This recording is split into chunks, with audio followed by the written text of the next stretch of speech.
We both kind of looked at each other. We're like, oh man, we didn't even consider that somebody was going to want to buy this and how much we should charge. We had no idea. Founders, CEOs, go-to-market executives are so quick to put a lot of focus and eggs in experimental baskets when the thing that they're doing really well is still working really well. Do it and keep doing it. Keep your focus. My hot take is, man, it's just hard to be on LinkedIn. This is someone whose sole go-to-market strategy is on LinkedIn, but it's just a real challenge. And I'm just really bullish on the need for human community and human connection. By the way, I'm going to eat.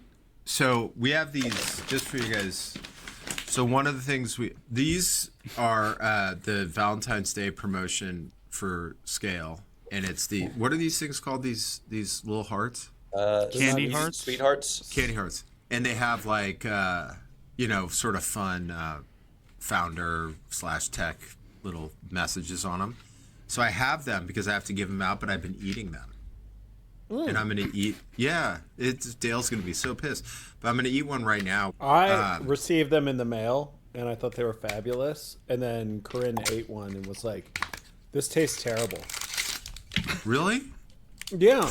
His daughter, who would be the one who would most likely like it. Oh man, that's not good. Well, I think she was expecting like a sweet tart. So, from ABM to PLG, from Medic to MedPick, the world of business is constantly evolving. We'll cover the who, what, where, when, why, and most importantly, how you get the transaction. I'm Matt Amundson, and he's Craig Rosenberg. Let's get started. So everyone, this was a treat because of what Matt just found out, which is Eric is coming in hot at 10 p.m. from South Africa with us. So today's guest is a buddy of ours. We met Eric because he was the founder of Terminus, which was not just a software company, but one of the leaders pushing account-based up the hill. And and the other thing, by the way, the example of the what was the name of the conference? Fill the funnel or flip my funnel. Come on, flip my funnel. Jeez, that was Jesus criminy. All right, well, wait, is that a saving? Jesus criminy? I don't even know what that is. I guess it is. I don't know where that came from. So, but also that conference was not just one of the things that drove ABM up the hill, but was an example of 100% value to the community and customer as a way to bring people to you, which is something that I think it's really hard, especially for young companies to embrace. So it wasn't just that you guys were mavericks in terms of thinking differently about go-to-market, but how you did that was you were valuable to the community first, and almost in a way, Terminus came second, which allowed Terminus to be top of mind for everyone that was, looking into doing ABM. And that you should really be proud of. And I will turn off my Slack notifications. We watched you, and I certainly did. We spent a lot of time, as you were a young founder building a company and what you learned, and now you're taking those learnings at Scalebound, working with founders, helping them go from zero to whatever they want to go to. And so that's just really cool. And so everyone, we're welcoming Eric Spett from South Africa to the transaction. Happy to be here. Am I first guest from the continent of Africa? Whoa. I think the answer is yes. So. Yeah, I think so.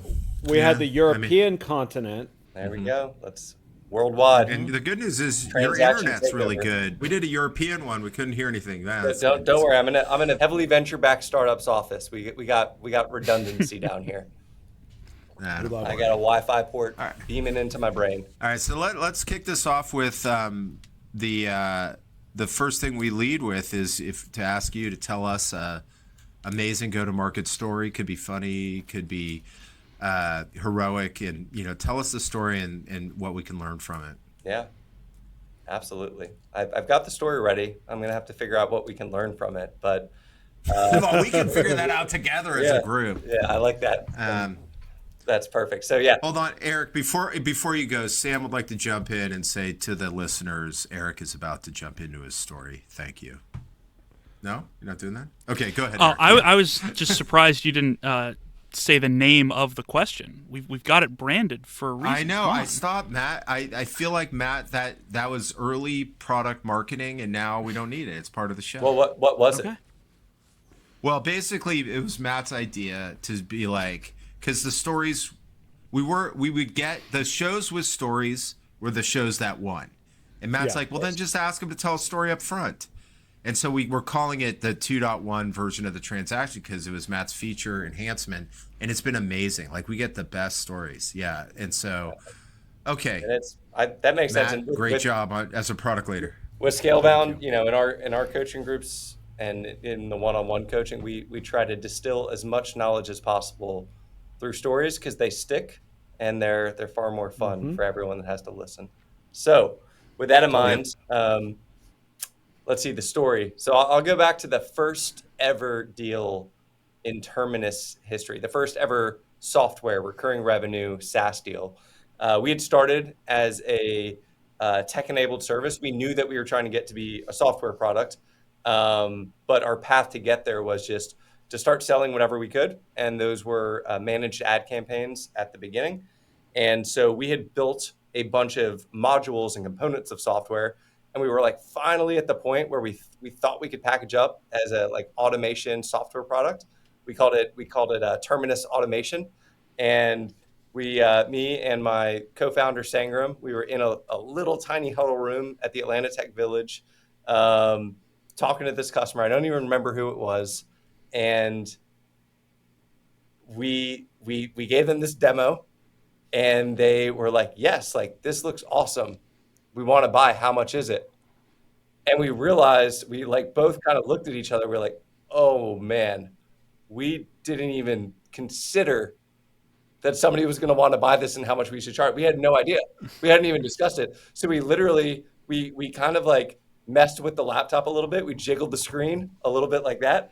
And we put it on mute and turned off the video for a second. Just we're like, "Hey, we think it's breaking up a little bit," while we like figured out like hand signals. What are we doing here? 250. We're like, "Okay, great. We turned the video back on. We're like, "Hey, sorry, like internet was breaking up a bit. It's $250 a month."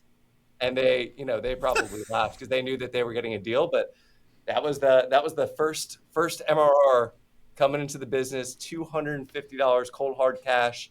And I don't know what we learned from that other than before you try to sell something, you should probably know what you're going to charge. It is a good story. I don't know. I mean, and stories count. By the way, yes, absolutely. And in your defense, for 2 years, I paid Marketo $1 a month because we were employee number 5. And it ended when Phil Fernandez calls Albro and he's like, "Hey, I'd love to do something a little more interesting with you guys." And Scott's like, "Dude, of course we'll pay, whatever." And it was like, they probably didn't make it up and go like get off and go, "Hey, let's do $1 a month." But like, you guys, that I still think there's something to take from just go out and frickin' sell shit. And frankly, you don't. And even with product, like figuring out product, everyone tries to get it so far down the line, but the reality is until you try to ask people for money, you really don't know what you got. No focus group, no feedback sessions are going to get there until you know what you got. You got to throw some spaghetti until you know what sticks. I wish Yeah, that for spaghetti sure. was a little bit more expensive than $250 a month. But Yeah. It was a win. Yeah. Well, hey, by the way, when we started Topo, we had the opposite. Like, we didn't even mean to start Topo. We were just trying to do a deal in between. It was like someone's like was looking for sales enablement, like a training session, and we're like, "Yeah, we do that." And then the customer comes in. It was our first customer, and she's telling us the thing, and we're like, "Yep, we can help you with that." And she goes, "Great. How much is it?" And I just go, $80,000. I just made it up, and she goes, "Great." And she bought it. And Scott's like, "Whoa, like, how'd you get that number?" I go, "I have no idea. I just made that shit up." We should have had. And then they're like, "Okay, Terminus. Can we see the materials?" We're like, "Well, we may have to go." Yes, we'll get you the materials. They're at the printer right now. They're going through copy, and then for the next 2 nights, we just wrote all the materials and did it. So anyway, I hope that person's not listening. We had a similar situation at Everstring once. I won't say the name of the customer, but it was a very large bank based on the East Coast, as most large banks are. And, at Everstring, we were trying to sell sort of like machine learning and, sort of the predecessor to AI, like, hey, like these are the right accounts to go after. And we had sort of walked them through this very long presentation on here's all the underlying data that we've built, and we match it to your accounts. So that way, like if your data in CRM is messed up, you're taken care of. And they're like, oh, well, we just want that data. We don't want the insights. We don't want the data science layer. Nothing. Just give us that data. How much is it?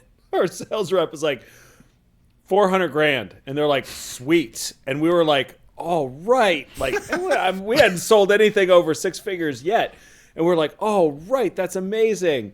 And then later we were like, they're like, oh yeah, $400,000. This is a good deal. I'm like, oh, what do you pay? What do you pay Dun and Bradstreet? And they're like, oh, $17.5 million a year. And we're like, shit. That's basically free. Yes. That's amazing. I love all this that we are exposing right now about ourselves and our early deals. Did that get through procurement? Did that go through? It did. It did. And procurement was like, how'd you get such a sweet deal? I got it. Just one more thing. In San Mateo, I was having a garage sale, and there's these cute little young elementary school girls that live down the street who came. They were friends with my wife Wendy and whatever. And they came down and they're like, we want to be in the garage sale. She's like, great. What do you want to do? We want to sell lemonade. We're like, oh my god, perfect. So they worked all day on their sign. Right, it was the next day. The sign said lemonade, $1 or 25 cents. It was incredible. We're like, guys, okay, just leave it. Everyone paid the $1. That's perfect. Because it was so cute. Yeah. But there are other sales reps who do the or 25 cents. I'm actually glad your sales rep threw out the $400K. I respect that. So my late grandfather, this is one of the few memories I have from, I was probably like 6 years old, and we were over at their house on a Saturday, and before we leave, there was always like, you get a couple bucks. It was the big leagues. And I didn't realize at the time. I thought I made a great decision. There was a $20 bill, and that was like a ton of money at the time. Or there was 5 ones, and I took the 5 ones. I didn't get it just yet. That is incredible. I love the flexibility of the $1 bill, though, you can't mess with. Yeah, for sure. All right, cool. Well, I love that. We ended up with a bunch of stories there. The keep them flowing. All right, so let's do the big one, which is, and by the way, you're going to have a fresh perspective now. You're working with all these founders and stuff. You're seeing kind of how they're rolling. So, with that, like, what's something that the market's doing today, methodology, approach, tactics, whatever that might be, and they're actually wrong. What is it, and what should they be doing differently? Yeah, I mean, and as you all know, it's a wild world out there right now. Things are a-changing and very fast. But one of the things that I've seen, and it's something that I think we were guilty of as well, especially in, let's call it, earlier stage CEOs, sub 10 million ARR, is I've had this conversation twice in the last 2 weeks, like this same specific conversation. And it's, I think oftentimes companies, go-to-market teams, sales leaders, sales executives, all the way up to the CEOs are very quick to try to get to a second channel for growth when their existing channel is still working. They're looking at LinkedIn, they're talking to friends, they're going to conferences. That's like, there's shiny objects everywhere. They feel like they, if they're doing inbound, they need to be doing outbound. If they're doing social selling, then they need to be doing more cold calling. And in these specific situations, in one, social CEO-driven organic social selling via LinkedIn, demand just going nuts. And the CEO was bringing up that it was time to start ramping up outbound, and we need to go get the outbound process going. And I was like, whoa, wait a second. We're talking about not having enough time to even do the demos on the books right now and get the follow-up and even take a step back to do some better pre-qualification so that the calls are right. And the CEO just looked at me and she was like, "You're 100% right. I don't know why I feel like I have to do outbound. Like, I got so much room to run here." And in the other scenario, it was a CEO and he sells into home services businesses, like a less technology driven ICP. And they're a cold calling machine. They hardly email, like just cold call, and they're selling software and they're selling. Like, company is growing at a healthy tick. And it was a similar conversation that he was asking about going in to digital advertising. And I was like, why are we talking about digital advertising for this type of audience? He was like, I don't know, it just feels like we're going to need to be in a second channel, and what we're doing right now is probably not going to last forever. I was like, well, how many cold callers do you have? It's like 2. It's like, shown any signs of slowing down? No. How many cold callers do you think you could have? I don't know. Easily 10, maybe 20. We could probably just keep doing this for a long time. People seem pretty responsive. It was like, great, just do that. And so, Matt, I'd be curious your take on this, because certainly you do need to be experimenting and you do need to have solutions when a channel stops working. But founder CEOs, go-to-market executives are so quick to put a lot of focus and eggs in experimental baskets when, like, the thing that they're doing really well is still working really well. Just do it and keep doing it and keep your focus. So I see it all the time, and it's just, that one's come up twice in the last 2 weeks, and it was like the same exact conversation. I think that's a really good one, man. I mean, honestly, Matt was going to talk. I just wanted to tell you that that's a great example. What? You got nothing to say.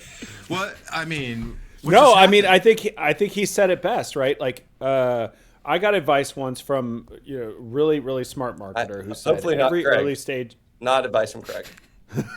No. Yeah. No, I've gotten a lot of advice from Craig. I'm not sure how good any of it's been, but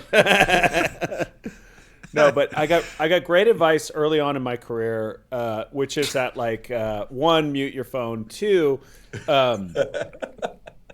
the startups usually can have a single superpower, right? Like, startups are good at having a single superpower. Rushing out to try to accumulate more of those is almost always a mistake. And that superpower can be, hey, we're great at outbound. Like, hey, ZoomInfo built a pretty great business purely on outbound. 2, we're great at inbound, right? Like, Marketo built a great inbound business. I'm sure. I don't remember exactly Terminus's numbers. We were an outbound machine. Outbound machine. There you go. We drove the demand through Flip My Funnel and the category creation play, and we were just an SDR and AE outbound machine. Yeah. And then, some companies are great at field or events, and so they build all their pipeline there. And then I think the mistake that a lot of people make early on, a lot of marketers make early on, is like, marketers believe that they need to do all the things and have this really mature marketing mix immediately. Like, I got to have a content strategy. I have to have a field strategy. I have to have a digital strategy. I have to support the BDR team. And it's like, yeah, you can't do all those things, both from like a budget and from a headcount perspective. And what ends up happening is you do 5 things 20% well, as opposed to focusing on one thing that you're doing that's really great. And usually there's really early indications in a business as to what that thing is. And so I don't always know the right time to start branching out into new things. Of course, I always advocate for companies to experiment. But, like, hey, if you don't have a proven second demand gen engine or pipeline engine, like, don't go build your next year's plan thinking like, oh, well, we've been outbound, then we're gonna kick off this inbound stuff. It's gonna drive 50% of our pipe or whatever. That's a recipe for disaster. Yeah, I think you should be experimenting with that stuff, but, like, it's okay to leave your eggs in a single basket in the early days of a business if that's the path that's going to get you the most ARR as quickly as possible. Especially if you can't articulate a reason why you think that channel is going to dry up or stop working.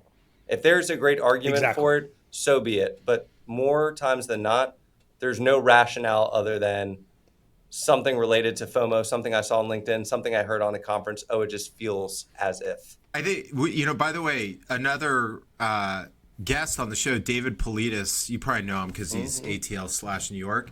He's working with the founders. He brought up the same thing. And his example was events, where one of the folks he's working with, they were doing great on events. And they're like, okay, so now we're going to go do this. And he's like, well, wait, you're doing great on events, and how many are you doing next year? He's like, 5. He's like, well, wait, if we're doing great on events, why don't we do 20?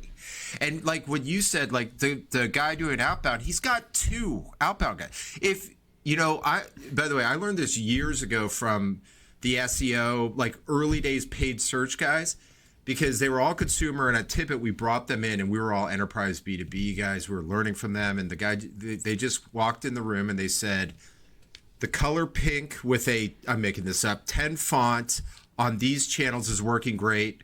And we'd be like, why? Let's talk about it. He goes, no, there's nothing to talk about. I want budget to go 10x that until it dries up. And what they taught us was like, if you find something that works, you beat the shit out of it until it doesn't work anymore. And like, if you only have 2 outbounders, you don't go create a new digital, you go get more outbounders. You do this. Yeah. Like, that's the thing, is like the expansion of pipeline. If you found a channel that works, beat it till it can no longer can no longer be beaten. And that's really, it's interesting. Like I feel like the experience that Eric just brought up, I've seen multiple times, but then I've seen from companies that have grown really well. Remember Gigia? Oh yeah. Dude, they were just cold calling ridiculous machines. It's because it worked. I remember like I was talking, I forget his name, he was running it. He's like, well, why would I? He had a different point of view. He's like, why would we stop? Why would we add that? I would rather have 20 more cold callers this year, because they were just killing it. And, they grew and got bought by SAP, and it's like, they found the channel that worked. They beat the crap out of it. Now, at some point, you do have to expand, and you should test, but it should not take resources away from something that's working right now, and you just beat the crap out of it until it doesn't work anymore. Yeah. Especially now, Eric, are you seeing folks struggling with pipeline in general? It depends on the business. I on a weekly basis between, my private clients and our Scalebound CEOs, I'm speaking to about 50 CEOs a week, and it's about the same as it's always been. Some companies are alive and well and thriving. Others are struggling and trying to find their channel mix and still trying to, some are just throwing spaghetti and nothing has stuck yet, while others, some of that spaghetti has stuck. I would say the majority of CEOs that we work with are doing fairly well, and like are able to generate pipeline and are hitting growth targets, but we're also keeping them, trying to keep them really focused. I would say overall, one of the biggest things, and, we coach from 100K, and I've got CEOs that I coach privately that are, $60, $70 million ARR companies. It all comes down to prioritization and focus. And in the earlier stages, that helps drive iteration speed. And that iteration speed, whether it's on the product side or the go-to-market side, that's how you find the product market fit or the channel mix fit, so that you can pump money in and, build a repeatable machine. Unscientifically, though, just talking to 50 CEOs what are their biggest go-to-market challenges that they're faced with right now? Yeah, I think from the most part, what I'm hearing is it's always about growth. Like, growth is always the top of mind. Are we hitting numbers? Are we hitting plan? As you get beneath it, it varies a lot. We have businesses that have, within B2B SaaS, there's all sorts of different revenue motions and go-to-market models. And so I would say less than a specific go-to-market tactic or strategy. Like, I think what everyone is trying to figure out right now is, and you all see this on LinkedIn, I'm sure this has been talked about, like, is AI the real deal? Should I be using robot SDR? Should I be having robots write my content? Should I be integrating these 16 data sources into Clay to run this 17-step enrichment funnel to build this lead magnet that 3,700 people are going to comment on LinkedIn? Like, I think people are in the swirl of these new tools and processes. So I think some people are wasting a lot of time on trying to figure stuff out when, like, again, getting back to it, it's like, what's the channel that's going to work? that you are uniquely suited to execute on. And it's a difficult balance, and it's very stage dependent on, should we be experimenting or should we just be dialing into what's working? So the biggest problem I see is the problem of focus, and that problem of focus is intensified by a whole new tool set basically coming online overnight. And you seeing nothing but that type of content and thought leadership out there right now. It's like, that's almost all there is. Like, what else are you all seeing other than how I use an AI tool to drive more pipeline demos, content conversions, calls, dates online, whatever it is. It's like, it's crazy. It's overwhelming. Okay. And my problem is it takes away focus from CEOs who just need to focus themselves and focus their business. Yeah. So I believe you inadvertently, led up to a hot take that you have about LinkedIn there, because you're talking about the noise that's in everyone's head. By the way, speaking of noises in everyone's head, is that mine? Is there like a Mack truck going through right now, or no? It's only in my headset. It's always you. I'm hearing shit. If you have to ask. Man, that's messed up. Voices? Craig, please do better than what you're doing. Oh wait, hold on, that's my mom.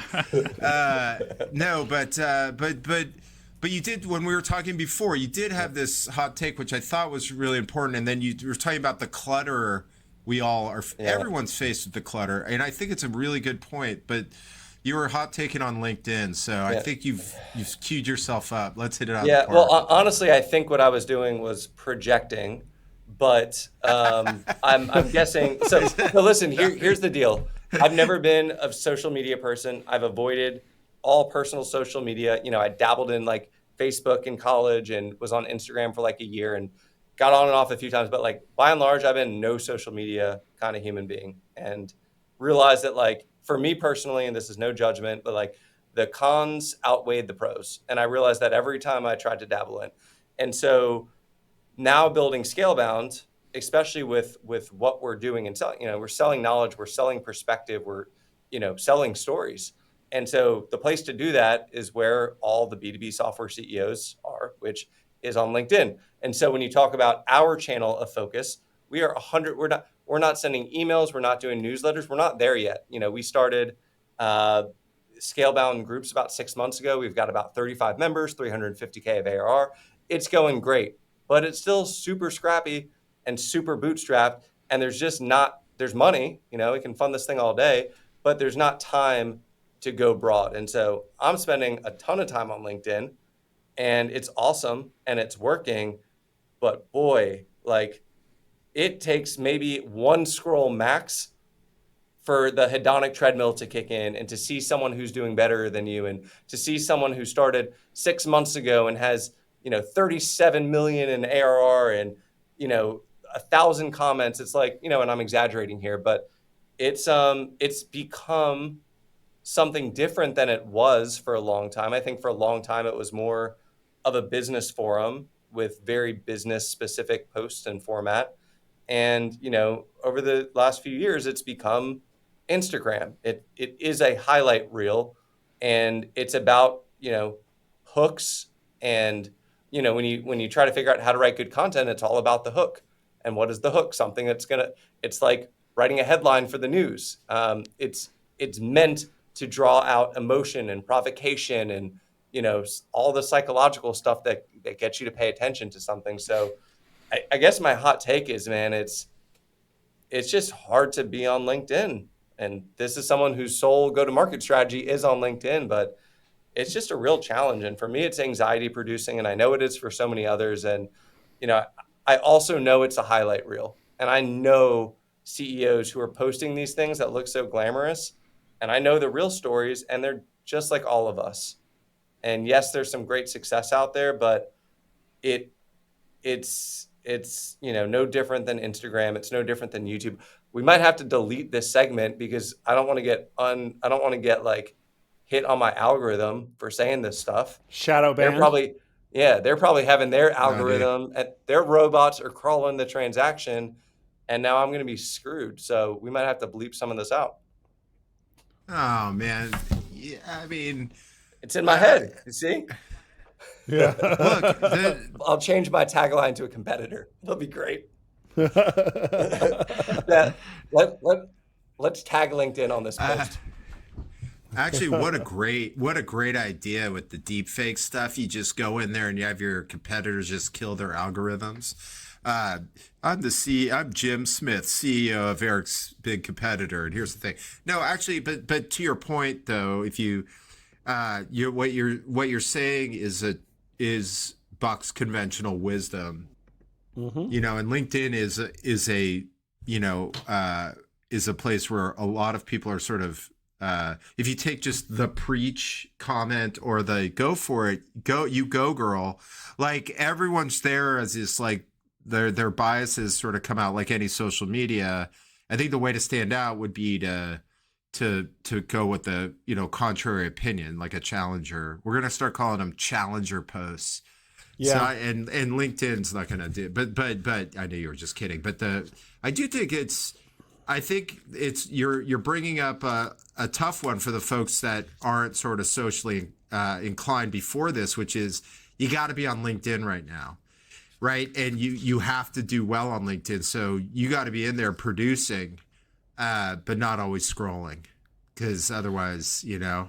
Yeah, and for me, the lesson, you know, it's like any of this stuff, that the thing that will set you free is having a process, you know, having a reason why you're using it, having a process for how you use it, you know, understanding the threats or the barriers for you personally, and just being aware of when you're getting into that. It's like these days when I get on there and I'm gonna scroll because I'm gonna, you know, engage with my community and show you guys some love, it's like I'm literally telling myself before I start scrolling that feed, I'm like, this is an opportunity to practice being grateful for all that you have and to be happy for all that other people have to share.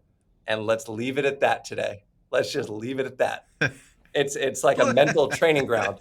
That's how I look at it now. Like, it doesn't always work. Yeah. But by the way, I've also found some of the most amazing content in some folks' long form stuff that's been produced on LinkedIn. I mean, I don't know how I got it, because I don't know how to keep scrolling. I can do like it's actually not me. I'm not purposeful. I just, you know, you may or may not know this, but I have a short attention span. So I look at the front page and maybe one. But that's just because I'm doing something else. But I found some of the best stuff. I mean, like, and we found some of our best guests from the work they're doing on LinkedIn too. So it's amazing balance that you have to go through. And the other social feeds are ridiculous, by the way, too. I mean, like X is just, I mean, I don't even know what's going on in that feed. That's definitely not my feed. I'm like, what is this?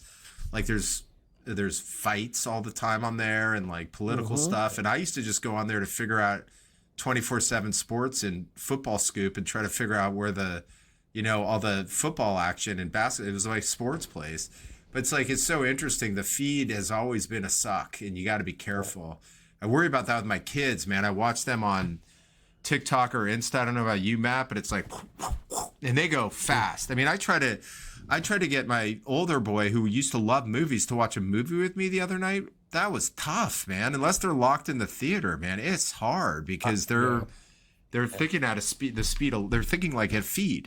I had a friend showing me that they are now consuming like almost like TV shows or short movies 1 minute at a time, and every swipe is like a small micropayment, and like that's now the way that like a TV show is being consumed, and like 31-minute bites where you're paying 10 cents per bite. It's like it's a wild world out there. Yeah. And that's why, like, one of the things, and I'm curious what you all are seeing, it's like one of the things that we're excited about with what we're building at Scalebound is like the community aspect. Like, you've got all this noise, there's so much going on digitally, that like having these small curated groups, and you know, there's tons of them out there. Pavilion's doing great work. There's now a bunch, but I'm really bullish on, with how much is happening technologically and digitally, I'm just really bullish on the need for like human community and human connection, you know, as we keep moving forward at breakneck speed. Yeah. Matt's been talking about that for a year or 2 years. Yeah. So at my new place, we have a community, and there is a digital side to it, but it's primarily a real life, like in real life event community. And we've been able to go from like 0 to over 1,000 members in a very short period of time. I think mostly because it's in real life. Like people get together physically and have conversations. And what's interesting is, during the pandemic and sort of the era just post pandemic, everybody wanted to build these online communities. And for the most part, like they could get people to join, but they couldn't get much engagement. What we see is if we have an event in Austin or DC or San Francisco, those people will come to the event and then they'll engage a ton in the online community. Yep. So having the IRL and online combined actually strengthens one another. So for anybody who's thinking about building a community, what I'll tell you is like, one, doing community-based events is really, really inexpensive, other than, the travel aspect to it. But if you have people on the ground, you can benefit from it. And if you're thinking about, I don't know, that seems like a lot of work, then you probably shouldn't do a community. I'm telling you, like just standing up like a Slack channel or some other, bit of software around a community will, I would say with 99.9% certainty, it will fail. Yep. 100%. But Eric has done, I actually think how long have you guys been doing Scalebound?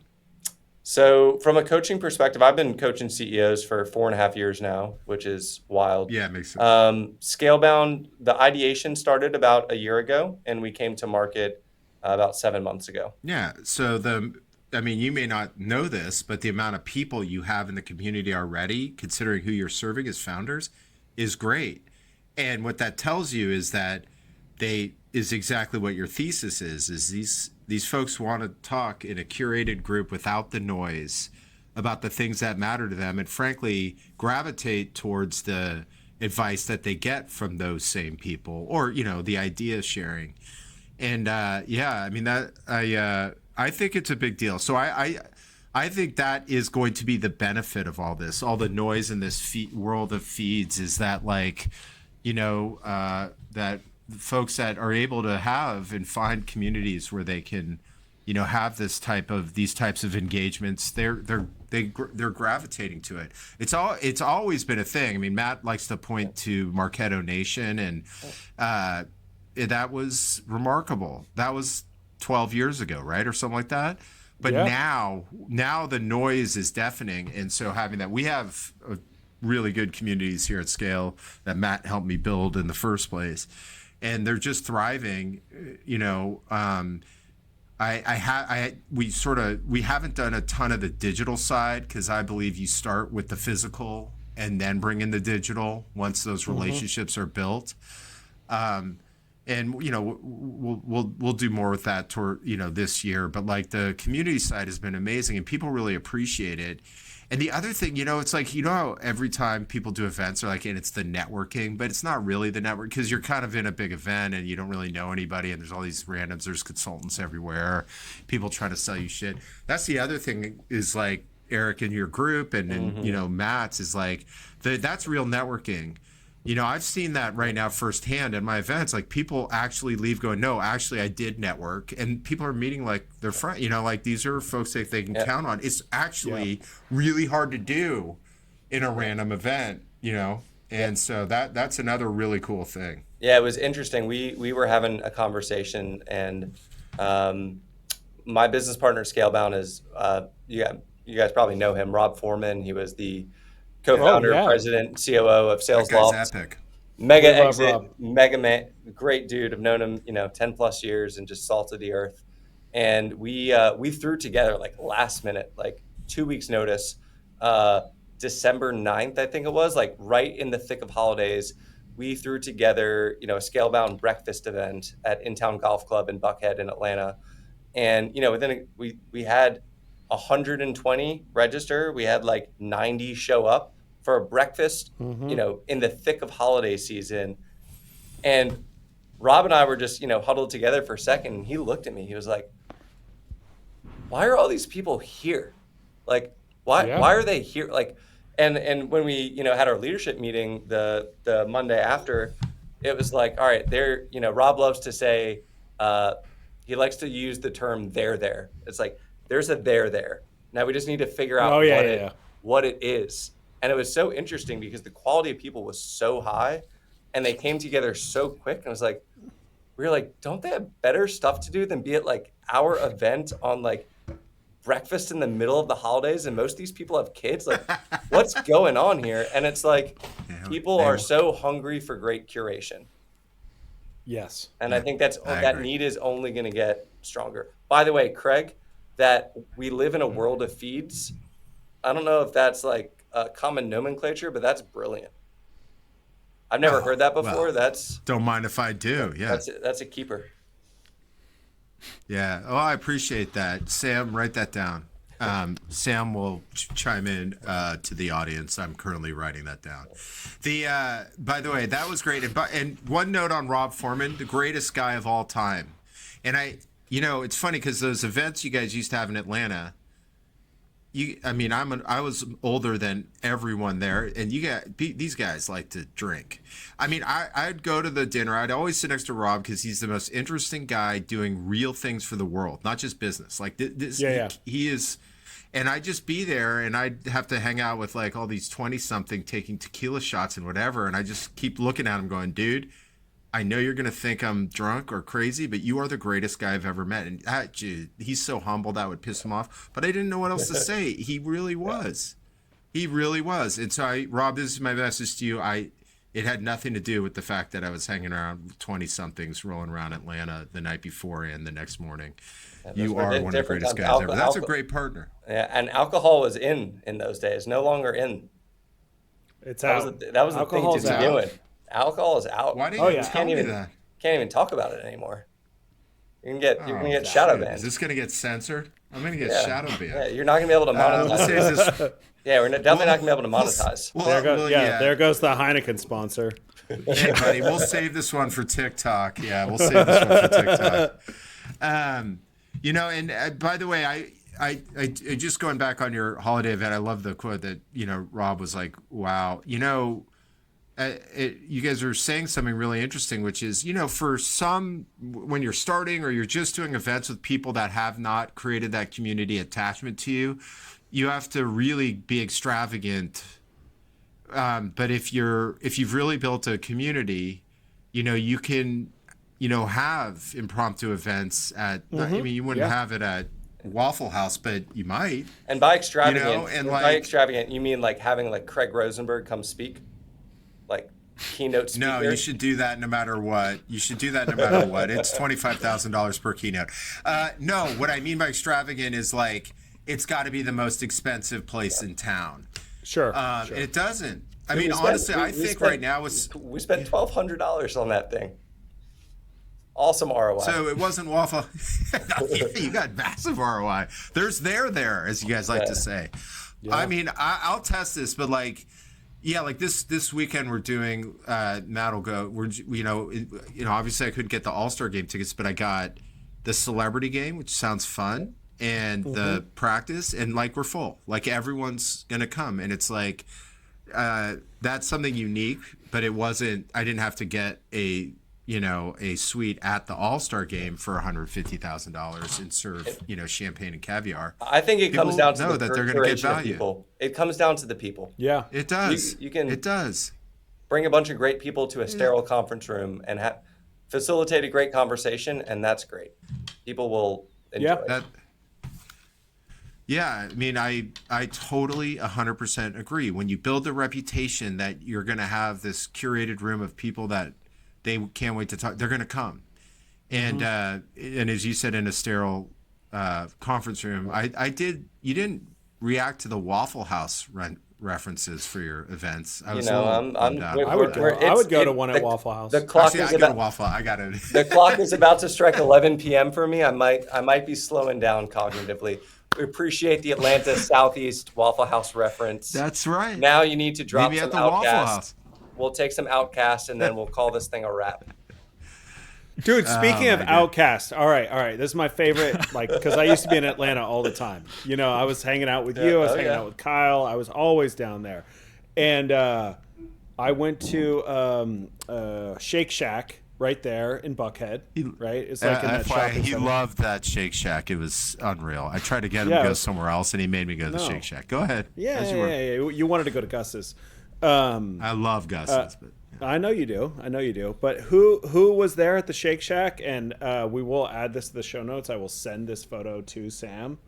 Andre What? 3000. Andre 3000 was 3K. at the Shake Shack. what was he eating, if I might ask? He was waiting for his food, so I didn't get to see. Damn it. I'm always curious, man. I mean, I would go big if I were a star at Shake Shack. I would just try everything and just maybe I wouldn't finish, you know? That first time I went to Shake Shack, I thought I was ordering a hamburger with mushrooms. I ordered a mushroom burger. It was Oh, that's made right. Yeah, of the mushroom. shroom- I was like, the oh, shroom this place stack. sucks. Jesus, man. Yeah, that was a rookie maneuver. That sucked, man. I did that in That's Washington, character building. D.C. and then It's character Yeah, building, it's unless you're a vegetarian, in which case it was a great move. well, the good news is I got to tell vegetarians that no, you should go to Shake Shack and get the mushroom, whatever. I love it. It's great. I didn't Craig love Rosenberg, it, though. man of the And- people. Yeah. You running for office? No, definitely not, man. I got wait. Can you imagine the kind of the hit pieces that would come out on me? That would suck. Oh yeah, I'd be lining up to sell the stories. Yeah. So as we wrap up, I do think there was two big things that I really liked. One was pick a lane and stay focused. And I would say, as you kept talking, I realized you're telling them to stay focused across the board. Like we were talking specifically about demand channels, but you're trying to keep them focused on the product, the market, all these things. I think that's a great message, and I do think we get distracted by the shiny object across everything, right? It's like if you're at the different channels, like you brought up, the go-to-market tools we're seeing on LinkedIn, we get distracted because our competitors lie about their successes on LinkedIn. That stuff throws us off. New feature requests, sales comes in and complains that we don't have this, and you got to have focus. You got to make really good decisions. I think that's a really big message. The other one is like the future of demand and customer capture and customer retention is about community building and curated audiences, and I don't think that's reserved just for expertise selling. Like that's part of your software product, your at Caterpillar or whatever that is. I think that's we all have to take that into account. And I would say the only thing I've seen is like the people that just throw up a digital community. That doesn't work. Like you have to build that, if you can start with a digital community, but you have to curate content and the people and all those things. And when you do, the net results are incredible. Yeah, Amazing. and communities break if they grow too fast. Yes. You kind of need to figure out what the rate limit is to keep the curation and keep some friction and keep the quality high. I love it. Let's end on that. Love it. Eric, coming in hot from South Africa. How about them apples? Yeah. We're yeah. global. I'll We're be global. worldwide. We need someone, huh? I'll be home in a month. Worldwide. Mr. Yeah. Yeah, we'll see you then. Okay, so everyone, that's the transaction. Let's go. Thanks for joining us for another episode of The Transaction. Craig and I really appreciate the fact that you've listened all the way to the end. What are you actually doing here? For show notes and other episodes, please visit us at thetransactionpod.com. Like and subscribe on Spotify, Apple Podcasts, or any other place you get your podcast from. Either you have walked away from your podcast device, or this is playing somewhere in the background. Someone in your house would really like for you to shut this off now.